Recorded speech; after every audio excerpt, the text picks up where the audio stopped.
ইচ্ছে থাকলেই উপায় হয়, এই কথারই যেন যথার্থতা আরও একবার প্রমাণ করলেন শেরপুরের নালিতাবাড়ির মোশাররফ হোসেন। অদম্য ইচ্ছাশক্তির ফলে তিনি গড়ে তুলেছেন একটি সফল খামার, যেখানে স্থান লাভ করে বাহারি রং আর দেশি বিদেশি উন্নত জাতের গরু। এমনই উদ্যোক্তার গড়া এই ব্যতিক্রমী গরুর খামার নিয়ে আরও জানাচ্ছেন সহকর্মী ওমর ফারুক সুমন। দেশি বিদেশি হরেক রকম কালেকশনে খামারে শোভা পাচ্ছে বাহারি রং আর বাহারি জাতের গরু মহিষ বেড়া। খামারের অন্যতম আকর্ষণ হচ্ছে ভুটান থেকে আমদানিকৃত সবচেয়ে ছোট সাইজের ভুট্টি জাতের গরু। নালিতাবাড়ি সীমান্তে 0 পয়েন্ট থেকে আনুমানিক 1 কিলোমিটার দূরে কালাকুমা নামক স্থানে আলহাজ মোশাররফ হোসেন নামে এক উদ্যোক্তা শখের বসে গড়ে তুলেছেন খামারটি। ভুট্টি গরু হচ্ছে এটা ভুটানের ছোট জাতের গরু, একবারে ছোট। এটা আবার মাংস ভালো।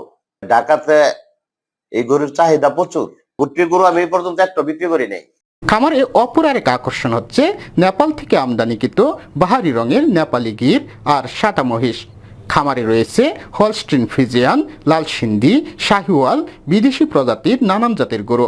ব্রাহ্মা আছে, শাহিওয়াল আছে, নেপালি গির আছে, ভুট্টি আছে, আবার সাদা মহিষ আছে। গরুর জাত দেখে, ভালো জাতের গরু দেখে আমি ক্রয় করি এবং গরুগুলি আমি এমন ভাবে লালন পালন করি, নিজের সন্তানরা যেমনি লালন পালন করি, গরুটির ওইভাবে লালন পালন করি। নেপালে গির এগুলি বিশেষ করে ইন্ডিয়া থেকে আসে। সাদা মহিষ আমি সেরগঞ্জ থেকে আনছি। খামারটির প্রতিষ্ঠাতা এশা প্লাস্টিক ইন্ডাস্ট্রির মালিক আলহাজ মোশাররফ হোসেন রাজনীতির পাশাপাশি শখের বসে গড়ে তুলেছেন খামারটি।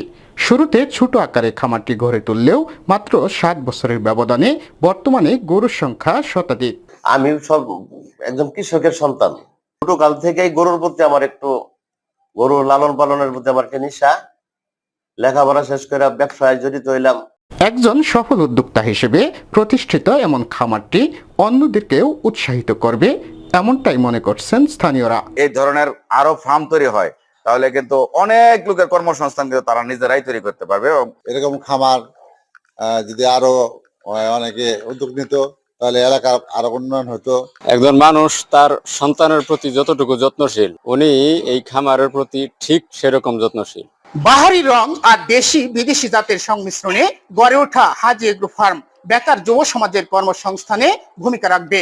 পাশাপাশি এমনই একজন সফল উদ্যোক্তা নেই, খামার তৈরিতে এগিয়ে আসবে অন্যরাও, এমনটাই বলছেন সচেতন মহল।